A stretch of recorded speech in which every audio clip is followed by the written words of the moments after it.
খাওয়া হাতে তুলে খেতে হয়। আমরা 5 স্টার হোটেলে খাই, আমাদের একবার খেতে খরচা হয় 3 লাখ টাকা। ওইসব ছোট লোকের খাবার খায় নাকি? এইসব স্টাইল বড় লোক।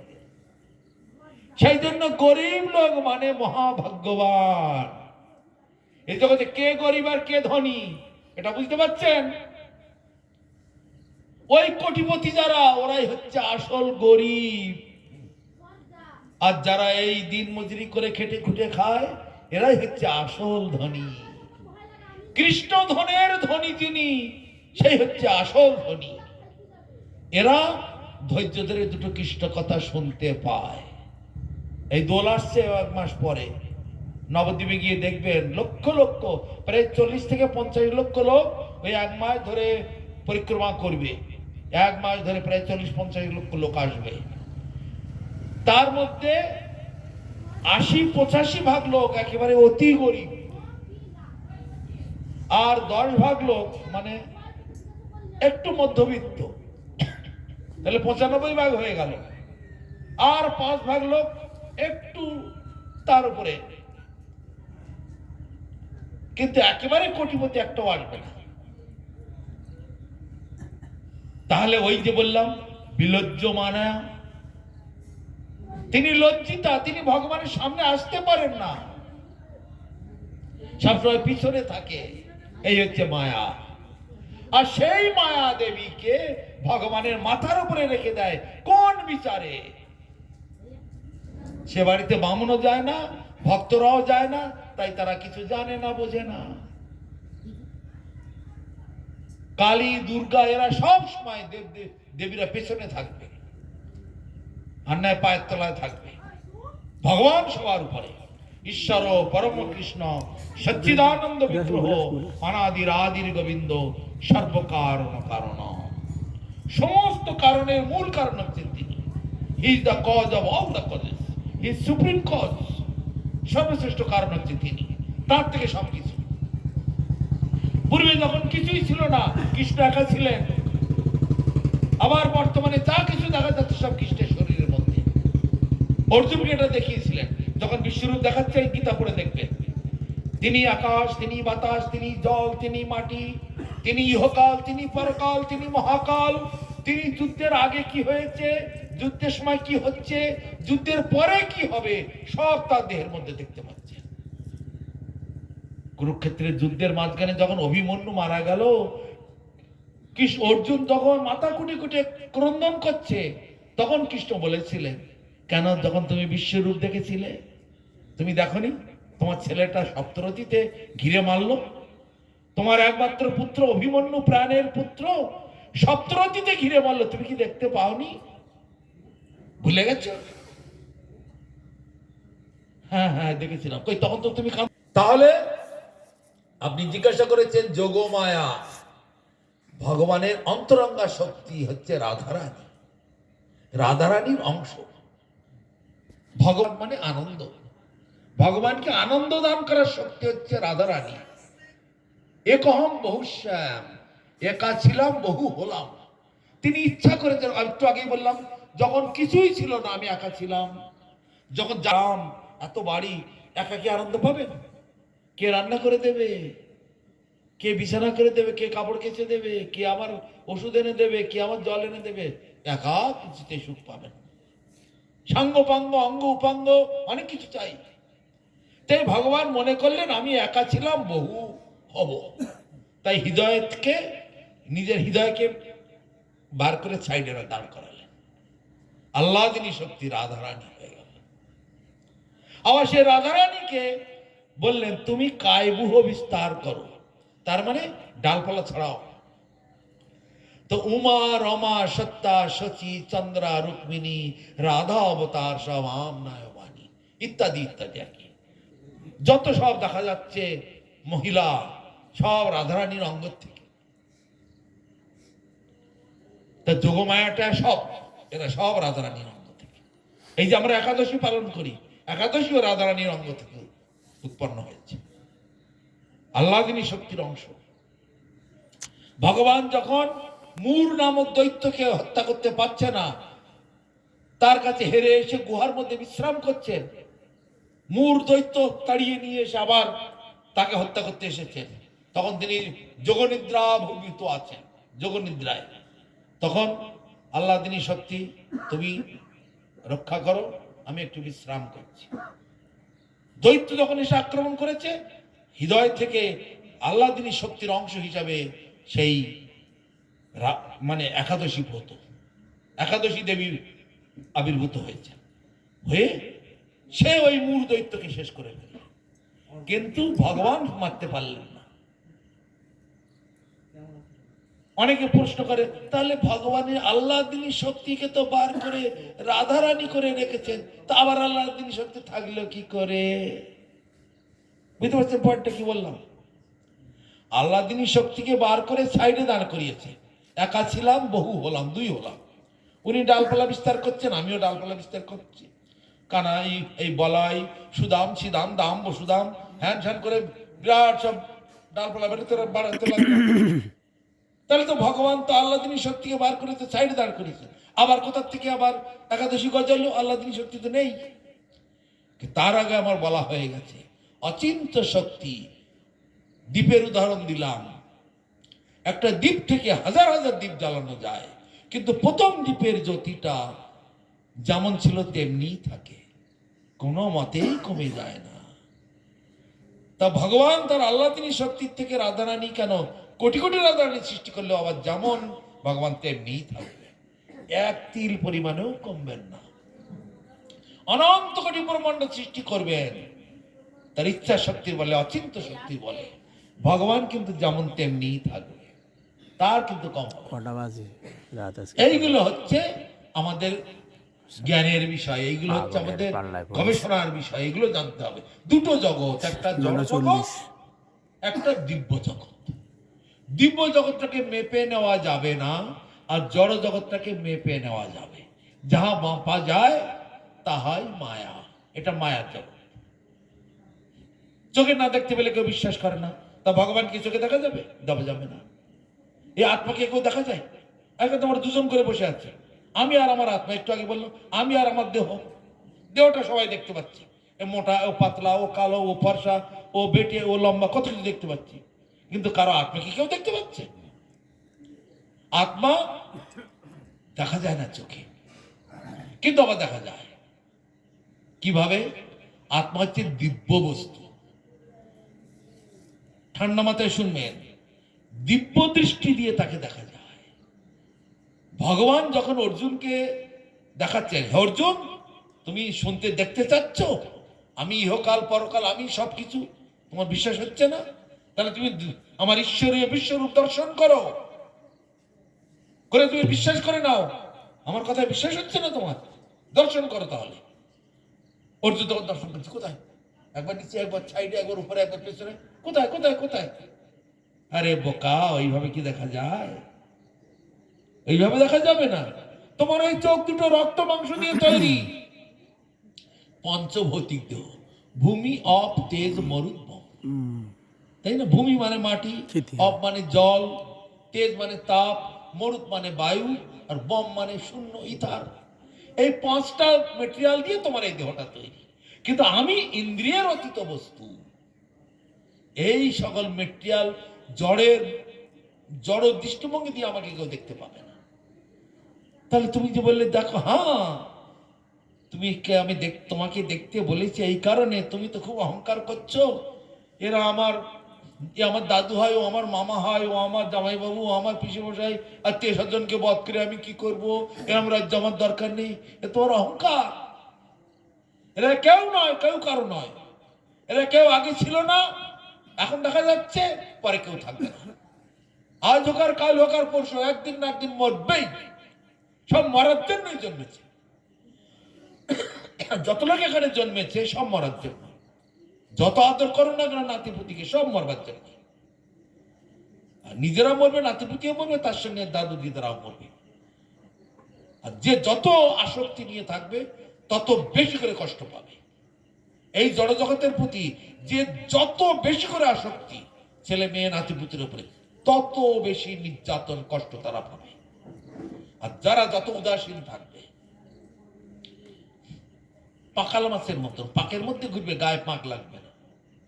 হাঁসগুলো জলে চড়ে, গায়ে জল লাগতে যায় না। বুঝেছো? আর পাক যদি গায়ে মেখে গেল তাহলে তো হয়ে গেল।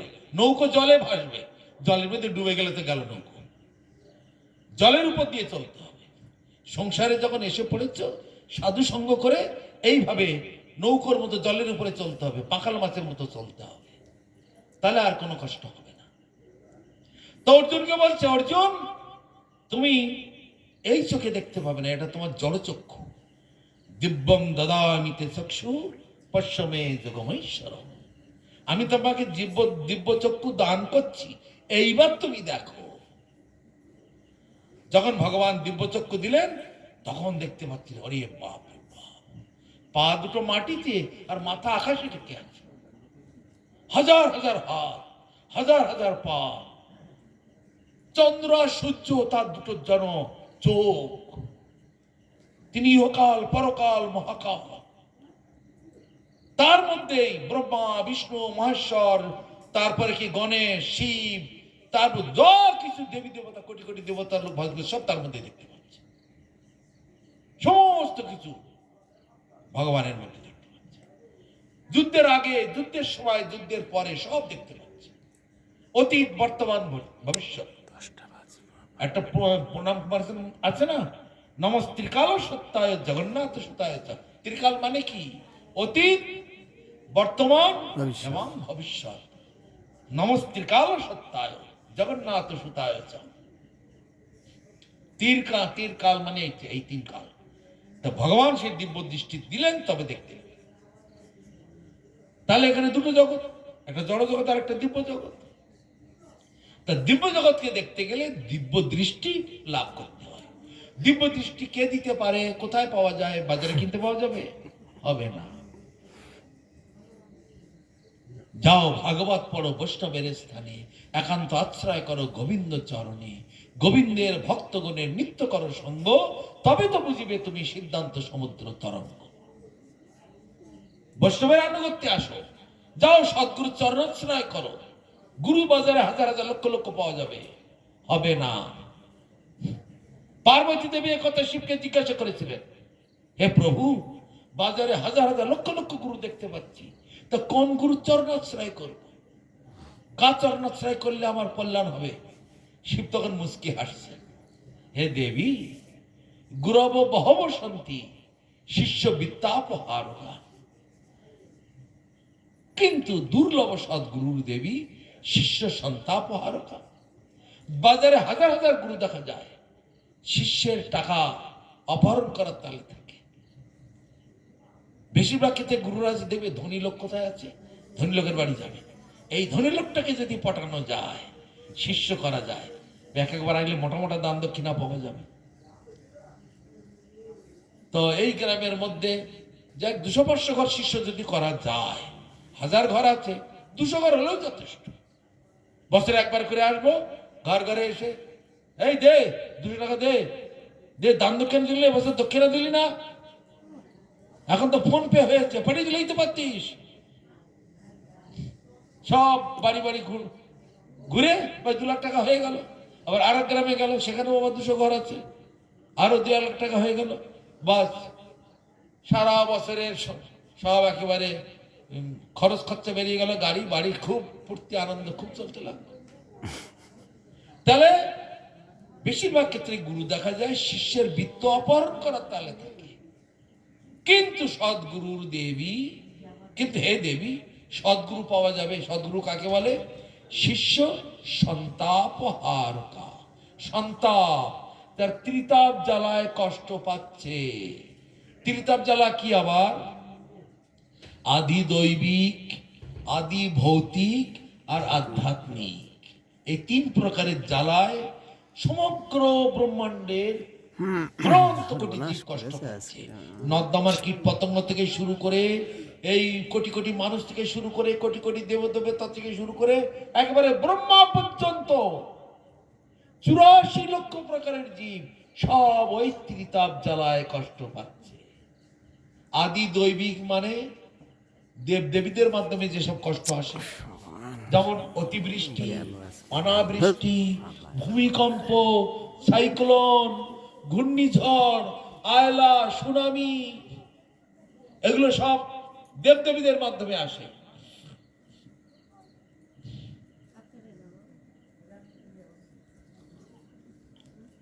তাহলে আদি দৈবিক কি বুঝতে পারলেন? দেবদেবীদের মাধ্যমে। হঠাৎ এখানে ঘূর্ণিঝড় এসে গেল কেন? দেবতারা অসন্তোষ। ঠিক বৃষ্টির সময় বৃষ্টি হচ্ছে না, শীতের সময় শীত নেই, বসন্তকাল এসেছে তো এত গরম, জ্যৈষ্ঠ মাসে অত গরম হয় না। তার মানে কেন এরকম? দেবদেবীরা অসন্তোষ।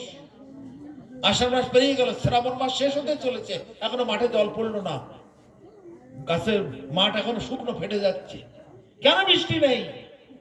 ইন্দ্রদেব অসন্তোষ, কোনো ভালো রিপোর্ট দিতে পারছে না হেডকোয়ার্টারে। হেডকোয়ার্টার মানে ভগবানের কাছে ভালো রিপোর্টটা দেবে, তবে তো ভগবান সই করে দেবে, তবে তো চালু হবে। হেডকোয়ার্টার থেকে কোনো ভালো রিপোর্ট পাচ্ছে না। কিন্তু কি সেই ভালো রিপোর্ট? কলিজীবের ধর্ম হরি নাম সংকীর্তন, তাহা বিলাইতে প্রভুর নদে আগমন। নিত্যানন্দ প্রভু, মহাপ্রভু, পঞ্চতত্ত্বগণ এসেছেন এই জীবকে উদ্ধারের জন্য, জগতের কল্যাণের জন্য। সেই হরিনাম সংকীর্তন যজ্ঞে কলৌ কৃষ্ণে আরাধন, সেই সে সুমেধা পায় কৃষ্ণের চরণ। এই হরিনাম যদি উচ্চৈশ্বরী করা যায়, দেবদেবীরা খুব সন্তুষ্ট হয়, তখন ভগবানের কাছে ভালো করে রিপোর্টটা দিতে পারে। তখন ভগবান পারমিশন দিয়ে দিল, ঝমঝম ঝমঝম করে বৃষ্টি আরম্ভ হবে, একটু দেরি হবে না, অমঙ্গল কেটে যাবে। 10টা বাজে কেন? আমার এখানে পাশ হয়ে আছে সকাল 8টা পর্যন্ত। না, পাশ হয়ে আছে তো 3টা পর্যন্ত, বিকাল 3টা পর্যন্ত, সকাল 8টা এরকম 3টা পর্যন্ত। না, এখন এটা তো এখন থেকে সকাল 8টা পর্যন্ত, বেলা 3টা পর্যন্ত। আর যা না। বাস ঠিক আছে। সবে আপনাদের গ্রামে আসলাম, ভালো লাগছে, লোকগুলো ঠান্ডা হয়ে শুনছে, ভালো লাগছে। তো কালকে সকালবেলা সকাল 8টায় আরম্ভ করে, কালকে সকাল 8টায় আরম্ভ করে। আমি তো সকাল 8টার মধ্যে এখান থেকে বাই বাই বাই বাই আমার ওই কোলাঘাটে নিচে করে বাপরে বাপ, 5টার মধ্যে আমি কোলাঘাটে আপনাকে পৌঁছে দেবো। আর কিছু বলার আছে?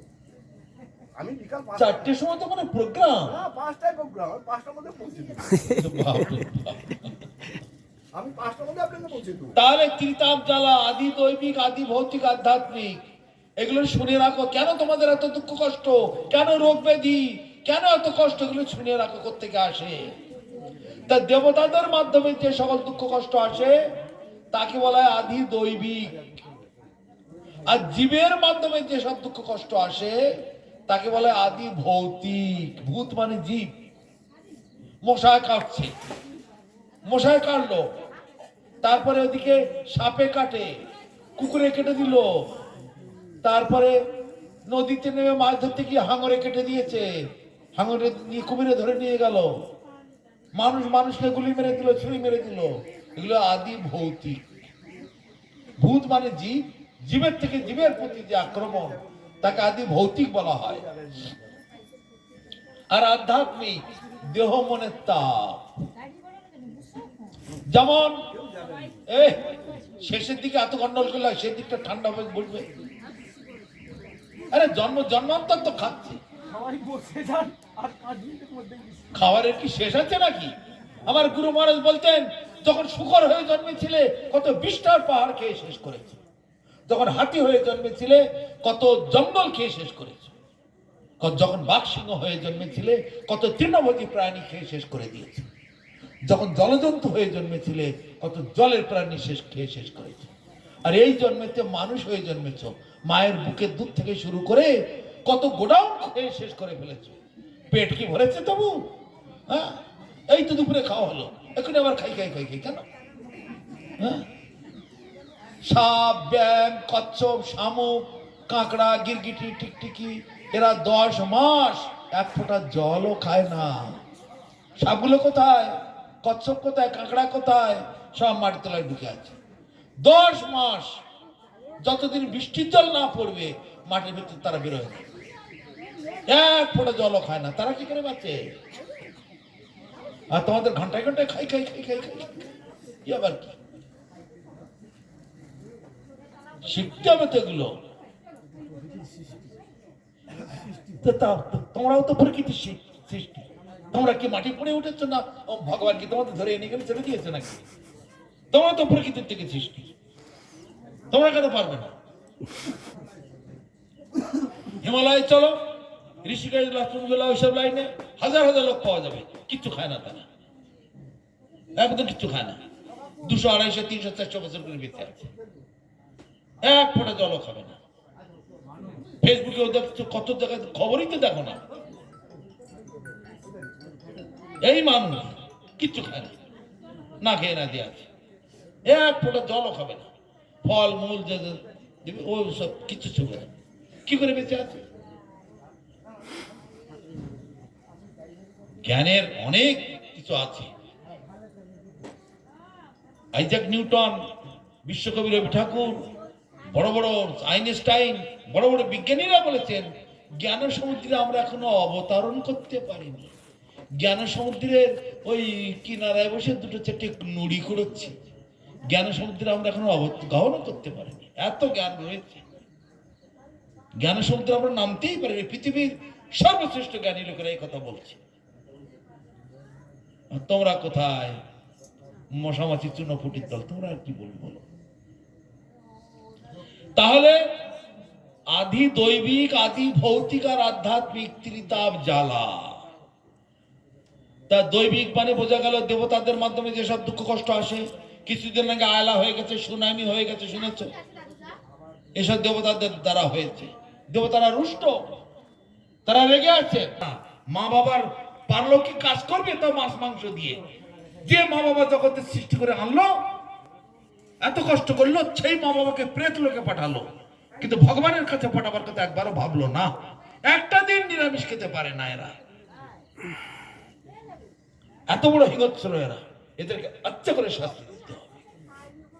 দেবতারা রেগে আছে, সেই জন্য এইসব রোগ ব্যাধি। আদি দৈবিক, আদি ভৌতিক জীবের মাধ্যমে যেসব দুঃখ কষ্ট, আর আধ্যাত্মিক দেহ মনের তাপ। ভালো আছেন, সুস্থ আছেন, হঠাৎ ডাক্তার বলে দোকান করবো, আর এসব কথা মাথায় আসবে? তোমার ক্যান্সার হয়ে গেছে, এখন বাঁচবো কি করে, বাঁচবো কি করে ছটফট লাগিয়ে দেবে। প্রিয়জন মারা গেছে, হঠাৎ বসে আছো, খাচ্ছে যাচ্ছ, হঠাৎ ছেলেটা স্কুল থেকে বাড়ি আসতে গিয়ে অ্যাক্সিডেন্ট করেছে, ছটফট খাবার ফেলে দিয়ে ছুটলে। বাবা হসপিটালে, যে কোনো মুহূর্তে মরে যাবে, রাত্রি 12টার সময় খবর।